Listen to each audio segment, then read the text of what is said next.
तर मित्रांनो, आज आहे माझ्या बल्किंगचा 9वा दिवस आणि आज मी ट्रेन करणार आहे शोल्डर. सकाळी 8 वाजता नाईट करून मी आलो घरी.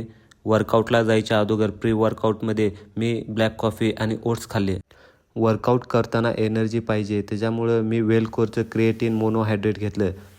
वर्कआउटची सुरुवात केली मी लॅटरल रेसपासून. त्याचे घेतले मी 3 सेट. दुसरी व्हेरिएशन शोल्डर डंबेल प्रेस, त्याचे पण घेतले मी 3 सेट. सिंगल आर्म लॅटरल रेजेसचे घेतले मी 3 set. Last variation cable front रेजेसचे 2 सेट मारून मी वर्कआउट संपवला. आज जिमच्या सरांचा वाढदिवस होता. हा एक हॅपी मुमेंट होता. बड्डे साजरा करून मी आलो दवाखान्यात, कारण 2-3 दिवस झालं माझी तब्येत बरी नव्हती. त्यानंतरनं मी आलो केस कटिंगला. केस पण वाढलेले. हा माझा फायनल लुक. घरी आल्यावर मी खाल्ली 4 अंडी आणि केळ. त्यानंतरनं भाजी बनवली. आज नाईट होती त्यामुळे थोडं झोपायचं पण होतं.